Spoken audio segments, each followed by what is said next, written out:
जय श्री राम भक्तों। आज का विषय है कुल देवता की जानकारी ना हो तो पूजा कैसे सफल हो। ये विषय अत्यंत लाभकारी सिद्ध होगा आपके लिए। मेरा आपसे अनुरोध है, कृपया इस वीडियो को शुरू से अंत तक अवश्य देखें। देखिए, कोई भी पूजा साधना, चाहे वो दैनिक पूजा हो, नित्य पूजा साधना हो, या कोई भी धार्मिक अनुष्ठान हो, या कोई यज्ञ हो, या आप कोई विशेष साधना अनुष्ठान करना चाहते हैं, या आप कोई सिद्धि प्राप्त करना चाहते हैं, कोई भी धार्मिक अनुष्ठान या नित्य पूजा कुल देवता या कुल देवी की पूजा के बगैर अधूरी मानी गई है और वो पूजा फलदायी नहीं होती है। जिस पूजा में कुल देवी या कुल देवता की आराधना या पूजा ना की जाए। हमारी प्रत्येक पूजा में, प्रत्येक साधना में, प्रत्येक मंत्र सिद्धि में या किसी भी अनुष्ठान यज्ञ में कुल देवी और कुल देवता की पूजा अनिवार्य है। क्योंकि जो हमारे कुल देवी या कुल देवता होते हैं वही हमारी पूजा को हमारे इष्ट और देवता तक पहुंचाने का कार्य करते हैं।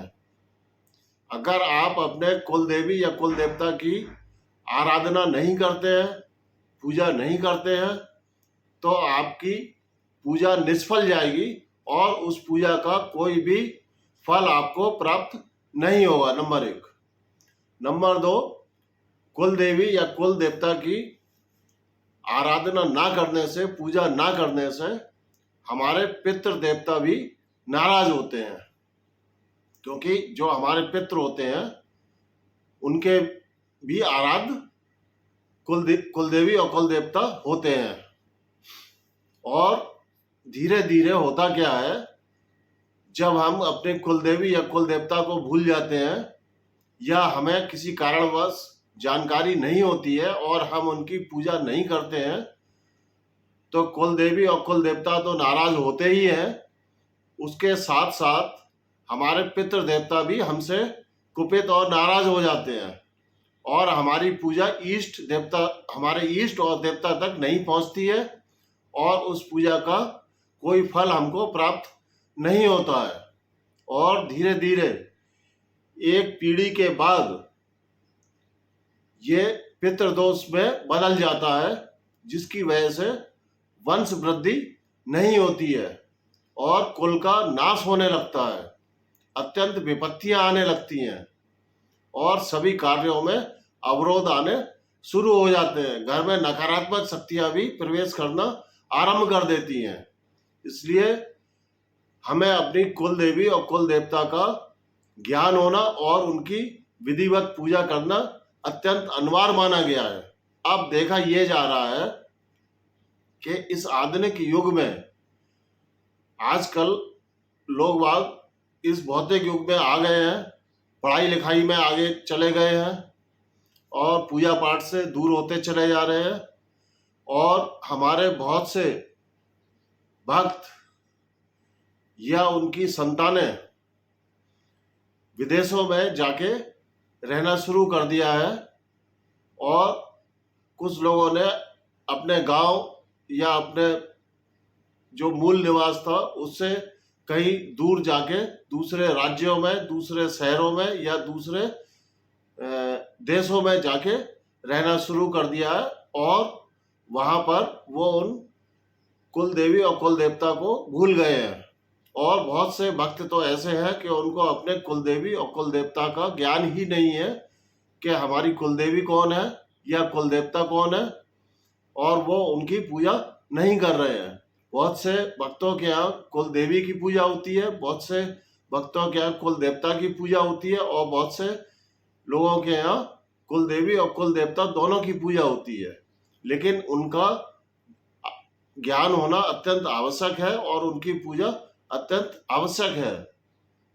अब प्रश्न ये उठता है कि बहुत से ऐसे भक्त हैं जिनको अपने कुल देवी या कुल देवता के बारे में कोई जानकारी ही नहीं है कि हमारी कुल देवी या कुल देवता कौन है और हम उनकी पूजा कैसे करें या हम उनको किस चीज का भोग अर्पित करें।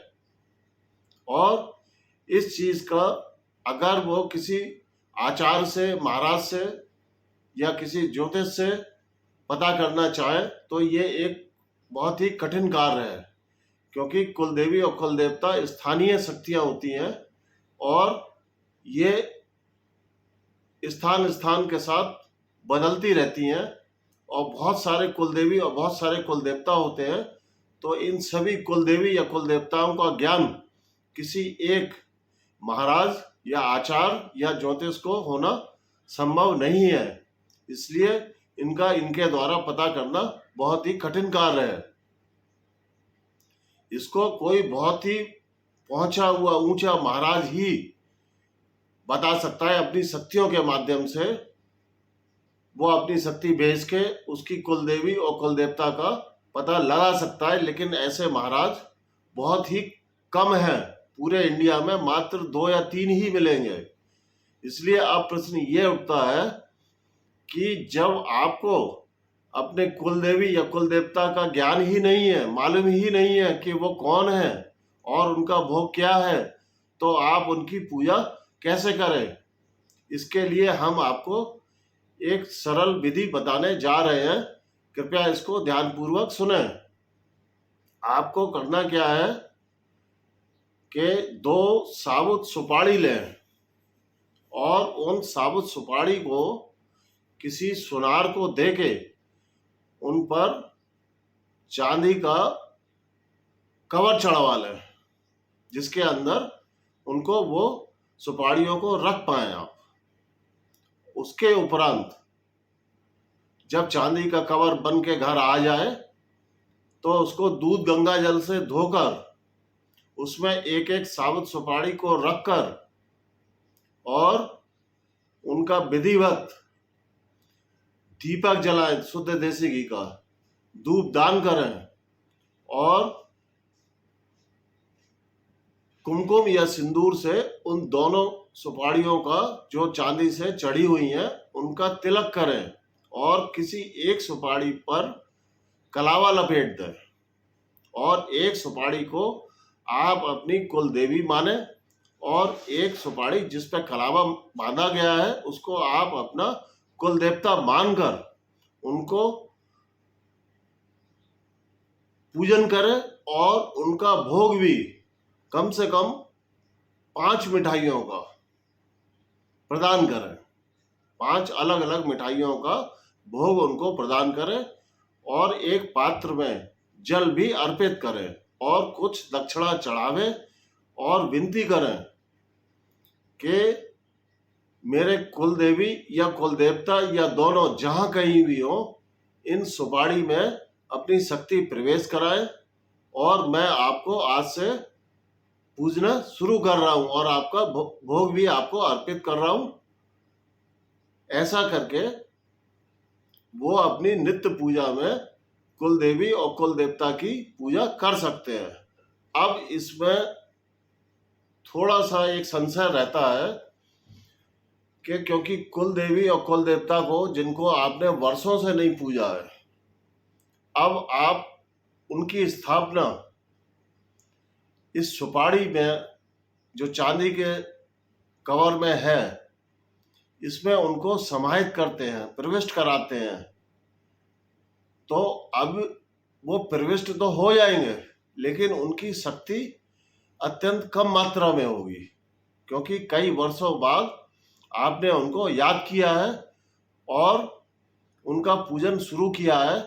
तो उनकी शक्ति अत्यंत कम होने की वजह से जो घर की नकारात्मक शक्तियां हैं वो इस पूजा में विघ्न डालना प्रारंभ करेंगी और आपको कुछ परेशानी भी शुरू के कुछ दिनों में आ सकती है। तो इससे बचने का एक उपाय है। उपाय यह है कि आपको हमसे हम आपको सिद्ध मंत्रों से विधिवत अत्यंत शक्तिशाली एक रक्षा कवच, जिसको कि आप अपनी कुलदेवी और कुलदेवता की पूजा के साथ रखेंगे, उसका कार्य होगा कि उसमें आपकी कुलदेवी और कुलदेवता ही प्रवेश कर पाए और कोई गलत शक्ति प्रवेश ना कर पाए, और आपके घर के जो नकारात्मक शक्तियां हैं वो भी आपके ऊपर कोई गलत प्रभाव ना डाल सके, ना आपकी पूजा को खंडित कर सके, और आपकी पूजा को दिन प्रतिदिन आगे बढ़ाए और आपकी कुल देवी और कुल देवता की शक्ति को भी धीरे धीरे वो आगे बढ़ाएं और बलिष्ठ बनाएं। तो इसका एक छोटा सा 11,000 रुपए का खर्चा आता है, जो कि हम सिद्ध मंत्रों द्वारा अभिमंत्रित एक रक्षा कवच आपको प्रदान करेंगे। उसके लिए आप हमारे स्क्रीन पर दिए गए मोबाइल नंबर पर संपर्क कर सकते हैं।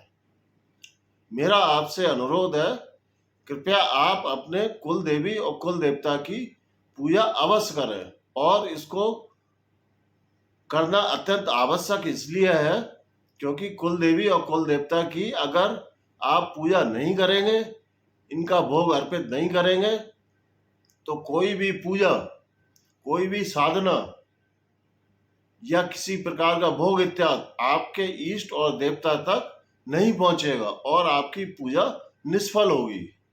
इसलिए आपको अपनी कुल देवी और कुल देवता की पूजा करना अत्यंत आवश्यक है, जिससे कि कोई भी किसी भी प्रकार का आपके साथ अनिष्ट ना हो, ना कोई पितृदोष आपको लगे, ना आपके वंश की वृद्धि रुके। इसलिए मेरा आपसे अनुरोध है कि आप हर हालत में अपने कुल देवी और कुल देवता की पूजा अवश्य करें और अपने जीवन को सफल बनाएं। आज का ये वीडियो हम यहीं समाप्त करना चाहेंगे, और आपसे अनुरोध है कि आप अपने इस प्रिय channel adventures of cosmic energies को शेयर करें, लाइक करें, और अगर आप इस चैनल पर नए आए हैं तो सब्सक्राइब अवश्य करें, और आने वाले वीडियोस की नोटिफिकेशन के लिए ऑल बेल आइकन के बटन को अवश्य दबाएं। जय श्री राम।